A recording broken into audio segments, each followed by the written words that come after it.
दोस्तों, आपकी कामयाबी आपके घर में सुख शांति लाती है। आपका हमेशा मुस्कुराना, हमेशा खुश रहना और स्वस्थ रहना जीवन की बेहतरीन खुशियां देता है और आपको इस दुनिया का सबसे सुखी इंसान भी बनाता है।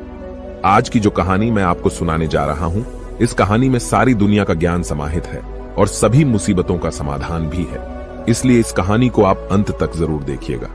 बहुत समय पहले की बात है। एक छोटा सा नगर था। उस नगर में एक बहुत ही धनी सेठ रहा करता था। उस धनवान सेठ के पास कहने को सब कुछ था, किसी चीज की कोई कमी नहीं थी। उस धनवान सेठ ने अपने जीवन में बहुत बड़े बड़े मुकाम हासिल किए थे। उसने अपने जीवन में कई सफलताएं प्राप्त की थी। वह जिस नगर में भी व्यापार करने जाता, वहां पर भी उसे सफलता मिलना निश्चित था। वह अपने जीवन में कभी भी हारा नहीं था। उसका व्यापार भी खूब जोरों शोरों से चल रहा था। उसके पिताजी ने उसे ऐसी 4 बातें बता रखी थीं, जिसका वह नियमित पालन किया करता था और उन्हीं बातों का अनुसरण किया करता था। और उन्हीं बातों की वजह से उसका जीवन बड़ा ही सुखमय था। वह जीवन के हर क्षेत्र में सफल था। ऐसे ही काफी समय बीत गया और अब वो धनवान सेठ काफी बूढ़ा हो चुका था। अब उसे लगने लगा था कि मेरी मृत्यु बहुत नजदीक है, मेरी मृत्यु कभी भी हो सकती है।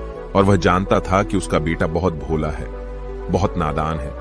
उसे अभी दुनियादारी की समझ नहीं है, इसलिए उसने अपने बेटे को अपने पास बुलाया और अपने बेटे से कहा, बेटा, मैंने अपने पिताजी से 4 बातें सीखी थीं और उन्हीं बातों को मैंने अपने जीवन में उतारा। उन्हीं के अनुसरण की वजह से आज मैं अपने जीवन में इतना सफल हूं, अपना जीवन सुखमय पूर्वक बिता रहा हूं। उन्हीं बातों की वजह से आज मैं इतना सुखी हूं, संतुष्ट हूं और इतना धनवान हूं। ना ही कभी मुझे कोई बीमारी हुई और ना ही मुझे कभी कोई धन की कमी हुई। और तुम देख ही पा रहे हो कि मैं इस नगर का सर्वश्रेष्ठ धनवान हूं। लेकिन आज मेरे पास जो कुछ भी है, मैं उससे संतुष्ट हूं, मैं खुश हूं। लेकिन मैं चाहता हूं कि तुम मुझसे भी आगे बढ़ो। तुम और नाम कमाओ, तुम और धन कमाओ। लोग तुम्हारे बारे में जाने, तुम्हें पहचाने, क्योंकि हमारा समय कुछ और था और तुम्हारा आने वाला समय कुछ और ही है।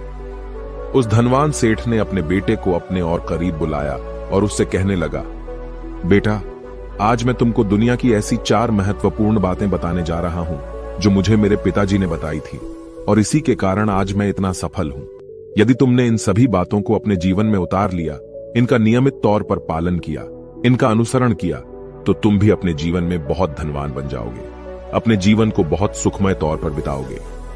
इन बातों के अनुसरण से न तो तुम्हारे घर परिवार में कोई दुख आएगा और न ही तुम्हारे व्यापार में कभी कोई परेशानी उत्पन्न होगी। इतना कहकर धनवान सेठ अपने बेटे को 4 बातें बताना शुरू करता है। वह कहता है, बेटा, सबसे पहली बात है काम पर छांव में जाना और छांव में आना। दूसरी बात, अपने घर के चारों तरफ चमड़े की बाड़ रखना। तीसरी बात, हमेशा खाने को मीठा करके खाना। और चौथी बात, अपनी पत्नी को हमेशा बांध कर रखना। इतना कहकर वह धनवान सेठ अब निश्चिंत हो चुका था। वह यह जानता था कि उसका बेटा बहुत भोला है। वह अपने पिता की बात अवश्य मानेगा और इन सभी 4 बातों को अपने जीवन में उतारेगा और इनका अनुसरण भी करेगा। देखते देखते कुछ महीने बीत गए और फिर एक दिन धनवान सेठ मृत्यु को प्राप्त हो गया। अपने पिता की मृत्यु के बाद उस धनवान सेठ के बेटे ने उन सभी 4 बातों को एक कागज पर लिख लिया ताकि वह उन्हें भूल न जाए और उन्हीं बातों को वह अपने जीवन में उतारने लगा। उन 4 बातों का अनुसरण करने लगा। सबसे पहली बात जो उसके पिता ने उससे कही थी, छांव में जाना और छांव में आना, तो उसने अपने घर से लेकर अपनी दुकान तक पूरे रास्ते पर एक टेंट लगवा दिया, क्योंकि उसके पास पैसा तो बहुत था और उसे कोई रोकने वाला भी नहीं था। जब भी कोई उससे पूछता कि आखिर तुमने ऐसा क्यों किया, तो वह उसके जवाब में बस इतना ही कहता कि मेरे पिताजी ने मुझसे ऐसा ही करने को कहा है। इसके बाद उसने अपने पिता की अगली बात का अनुसरण किया। उसने अपने घर के दोनों तरफ चमड़े की एक दीवार खड़ी करवा दी। इसे देखकर आसपास के लोग बहुत क्रोधित हो गए। वे लोग उससे झगड़ा करने पर भी उतर आए। कई लोगों ने तो यह तक कह डाला कि आखिर तुमने ऐसा क्यों किया, चमड़े की बाड़ तुमने क्यों खड़ी करवा दी, चमड़े से बहुत बदबू आती है और इससे हमें तकलीफ होती है, इसे आज ही निकलवा दो। लेकिन कोई उसका कुछ भी ना बिगाड़ सका, क्योंकि उसके पास बहुत पैसा था। इसलिए कोई भी व्यक्ति उसका ज्यादा समय तक विरोध न कर सका और उसने भी मन बना लिया था कि वह अपने पिता की सभी बातों को पूरे दिल से मानेगा। उसके पिता ने उसे तीसरी बात कही थी, खाने को मीठा करके खाना। जिस कारण वह अपनी पत्नी से हर रोज खाने में कुछ मीठा ही बनवाता था। कभी सेवियां, कभी खीर, कभी हलवा तो कभी मिठाइयां। हमेशा यही सब खाता रहता। और उसके पिता ने उसे चौथी बात कही थी, अपनी पत्नी को हमेशा बांध कर रखना, जिस कारण वह हर रोज अपनी पत्नी को रस्सी से बांध कर रखता था। ऐसे ही कई दिन बीत गए और देखते ही देखते अब वह सेठ के बेटे का जीवन धीरे धीरे बर्बाद होने लगा था, क्योंकि उसने अपने पिता की सभी बातों का गलत मतलब निकाला था और वह उसी के अनुसार उनका पालन कर रहा था। देखते देखते उसका उतना बड़ा व्यापार अब ठप होने लगा था। उसके यहां पर ग्राहकों की संख्या कम होने लगी थी, क्योंकि जब उसका मन करता तब वह दुकान जाया करता और जब उसका मन करता तो वह दुकान से वापस घर लौट आता। उसका अपने पिताजी के इस कारोबार में मन नहीं लगता था। इस कारण उसके सारे ग्राहक अब उससे नाराज होने लगे थे। उसके सारे ग्राहक अब एक एक करके उस दुकान को छोड़ते चले जा रहे थे। इसी कारण उसका पूरा व्यापार अब ठप हो चुका था। जिस व्यापार को खड़ा करने में उसके पिताजी ने खून पसीना एक कर दिया था, उस व्यापार को उसने कुछ ही महीनों में पूरी तरह से बर्बाद कर दिया था। अब उसका धंधा बहुत कम हो चुका था, जिस कारण वह बहुत परेशान रहता था। वह बहुत चिंतित रहता था और इसके साथ ही उसने अपने घर के चारों तरफ चमड़े की दीवार खड़ी करवाई थी। उस कारण आसपास पर बहुत गंदी बदबू फैल चुकी थी। इसलिए जो भी उसके आसपास रहते थे, उन सभी ने वह घर छोड़कर कहीं और पर अपना बसेरा बसा लिया। चमड़े की बदबू के कारण अब उसके घर में भी कोई नहीं आता था। यहां तक कि उसके मित्र और रिश्तेदार भी उस घर में आने से कतराते थे। लेकिन अब भी उसे समझ नहीं आ रहा था कि आखिर ये सब हो क्यों रहा है। वो बहुत परेशान रहने लगा था और वह हमेशा मीठा भोजन किया करता था, जिस कारण उसका वजन बहुत ज्यादा बढ़ चुका था और इस मोटापे के कारण उसके शरीर में न जाने कितनी सारी बीमारियों ने अपना घर बना लिया था। आए दिन उसके घर पर वेद आने लगे थे। इन्हीं कारणों से अब उसका पैसा भी इन चीजों में बर्बाद होने लगा था और अपने पिता की चौथी बात उसने मानी थी। वह थी अपनी पत्नी को बांध कर रखता, जिसकी वजह से उसकी पत्नी उससे नाराज हो गई और वह घर छोड़कर अपने मायके लौट गई। उसने अपनी पत्नी को मनाने की कोशिश की, तरह तरह के उपाय किए, लेकिन उसकी पत्नी नहीं मानी। और वैसे भी कोई भी स्त्री ऐसे मर्द के साथ क्यों रहना चाहेगी जो उसे बेवजह ही बेबात पर बांध कर रखता हो। देखते देखते अब वह सेठ के बेटे का पूरा जीवन बर्बाद हो चुका था। न तो अब उसके पास व्यापार बचा था, न ही धन, न ही उसकी पत्नी, और न ही वह रिश्तेदार जो पैसों के लिए उसके आसपास घूमा करते थे। और तो और अब उसका स्वास्थ्य भी ठीक नहीं रहता था, जिस कारण वह बहुत चिंतित रहने लगा था, बहुत परेशान रहने लगा था। उसे यह सब समझ ही नहीं आ रहा था क्या हो रहा है और क्यों हो रहा है। इन सभी बातों को लेकर तो बहुत परेशान रहता और वह मन ही मन अपने पिताजी को कोसा करता, कहता, पिताजी आपने तो मेरा पूरा जीवन बर्बाद कर दिया। आपकी उन 4 बातों के कारण आज मुझसे मेरा सब कुछ छिन चुका है। न तो मेरे पास व्यापार रहा, न ही धन दौलत, न ही वह रिश्तेदार, न ही मेरी पत्नी, और यहां तक कि मेरे स्वास्थ्य ने भी मेरा साथ छोड़ दिया है। आप ही के कारण आज मेरा पूरा जीवन बर्बाद हो चुका है।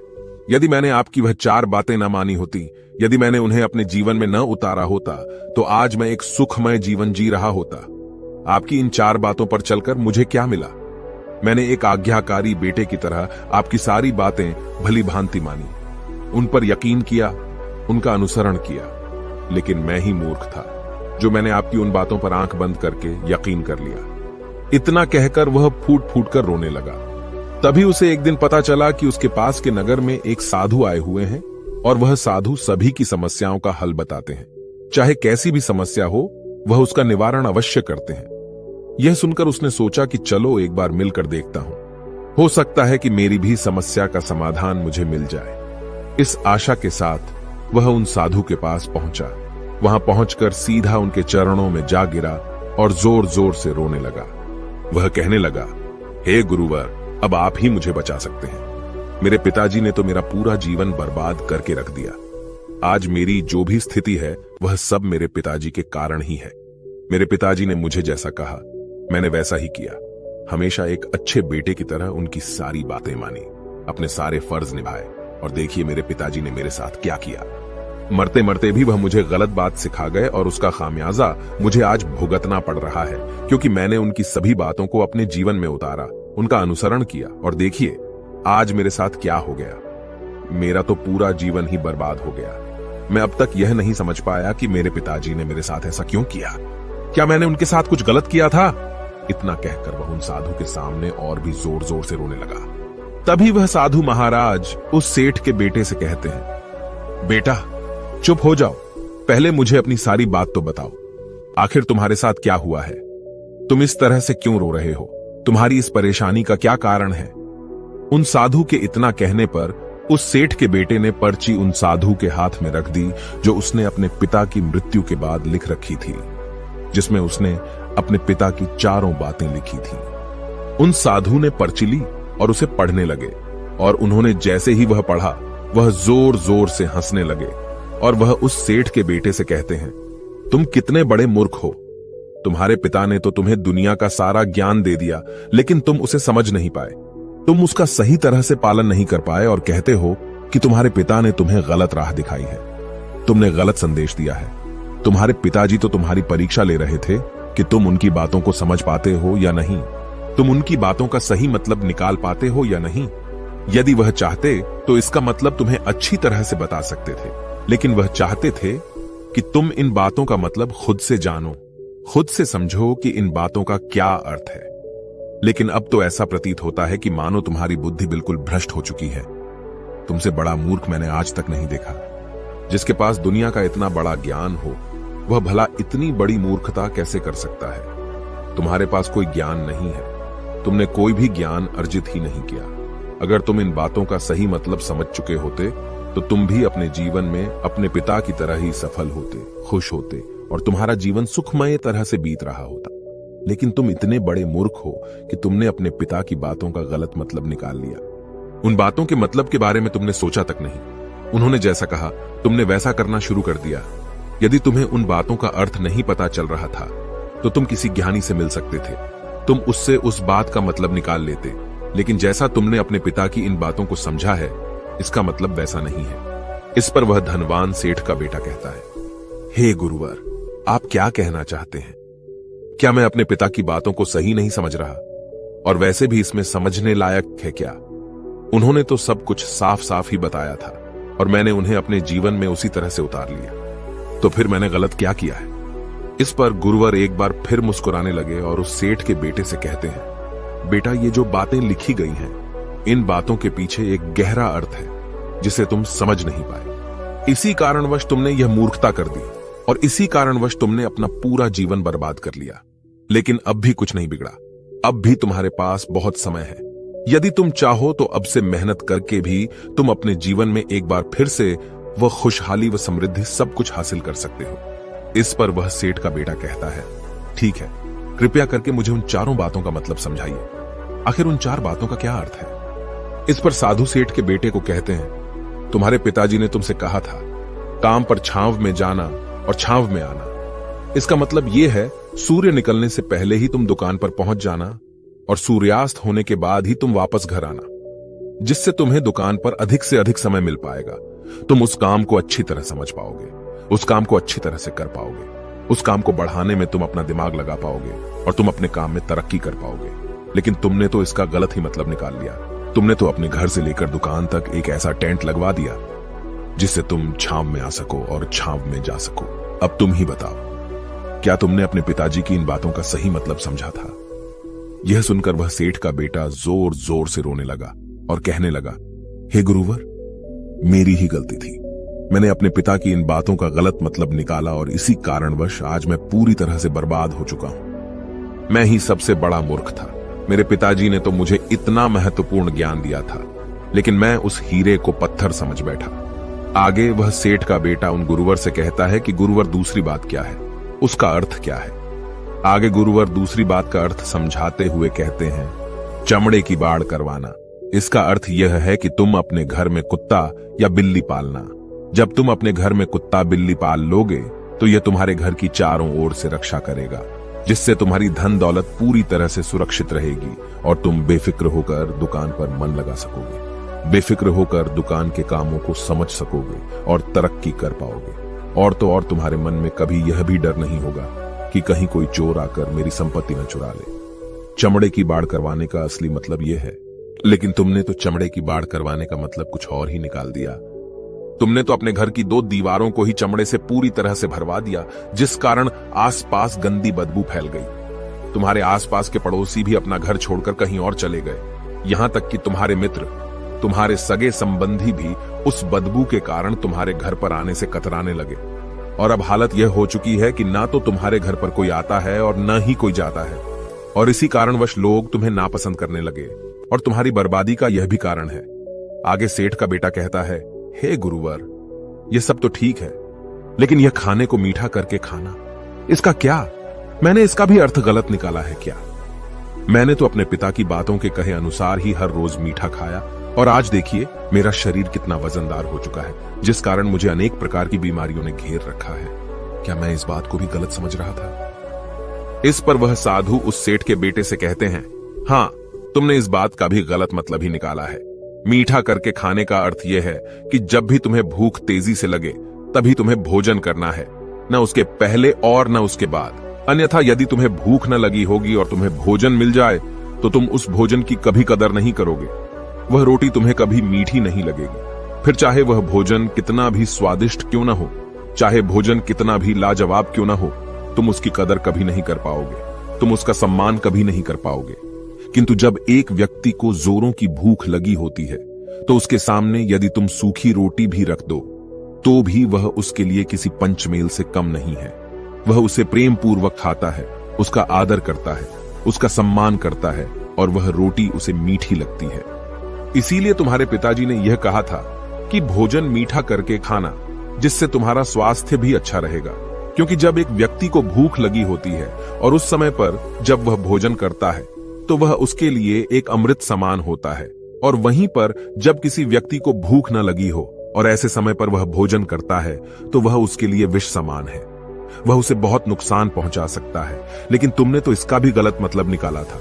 तुम हर रोज मीठा खाने लगे, जिस कारण तुम्हारा वजन बढ़ने लगा, और इसी कारणवश तुम्हारे शरीर में अनेक रोग ने अपना घर बना लिया और यह तुम्हें मृत्यु के करीब ले जा रहा था। इसलिए आज से जब भी तुम्हें जोरों की भूख लगे तभी भोजन करना तुम्हारे लिए अत्यधिक फायदेमंद होगा और तुम्हारे शरीर को हमेशा निरोगी बनाने में तुम्हारी मदद करेगा।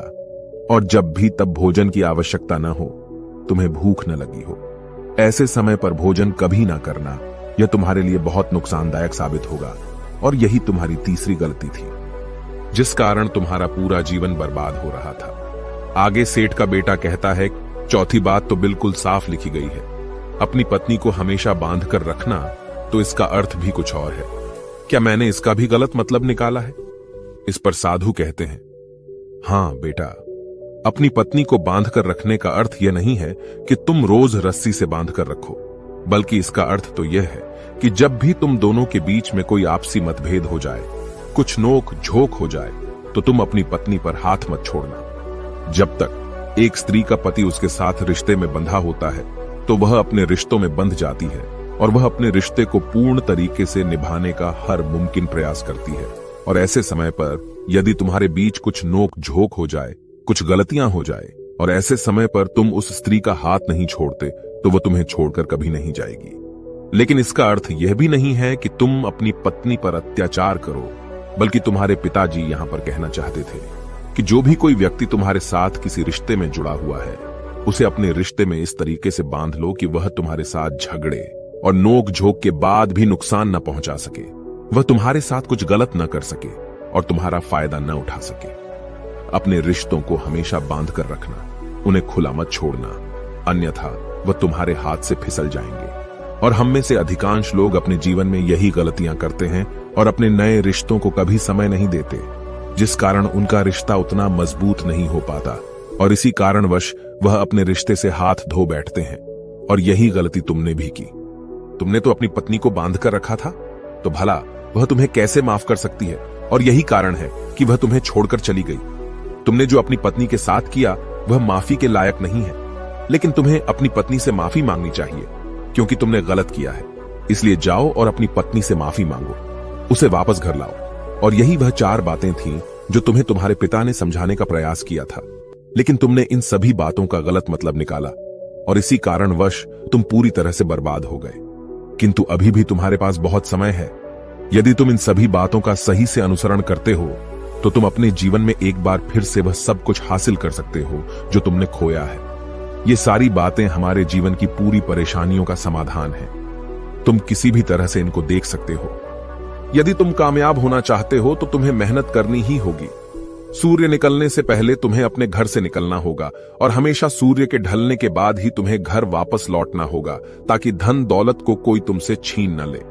तुम्हें अपने रिश्तों को कुछ इस तरीके से बांधना होगा ताकि वह रिश्ते तुम्हें परेशान न करें, तुम्हें तकलीफ न पहुंचाएं, तुम्हारा फायदा न उठाएं। और हमेशा एक अच्छा और स्वस्थ भोजन करना जब तुम्हें भूख लगी हो, ताकि तुम्हें जो भी सांसें मिली हैं तुम उसे खुशी खुशी जी सको। और अपने रिश्तों को हमेशा बांध कर रखना, उन्हें खुला मत छोड़ना, अन्यथा वह तुम्हारे हाथ से फिसल जाएंगे। और अपने घर में अवश्य ही कुत्ते या बिल्ली को जरूर पालना, ताकि तुम्हारा धन हमेशा सुरक्षित रहे। इन सभी बातों का अपने जीवन में अनुसरण करने के बाद तुम अपने जीवन में सब कुछ एक बार फिर पा सकते हो, जो तुमने आज तक खोया है। और हो सकता है कि तुम इससे भी अधिक उन्नति कर पाओ, इससे भी अधिक समृद्धि पा सके, अपने जीवन को खुशहाल और सुखमय बना सके। इतना कहकर साधु शांत हो गए और सेठ का बेटा भी अपनी सभी गलतियों को समझ चुका था।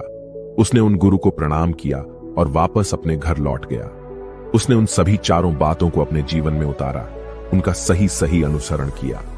उसके बाद से उसके जीवन में सकारात्मक प्रभाव दिखने लगे। वह एक बार फिर से अपने व्यापार को खड़ा करने में सफल रहा। वह एक बार फिर से अपनी पत्नी को घर लाने में सफल रहा। और देखते ही देखते उसका जीवन सुखमय और आनंदमय हो गया था।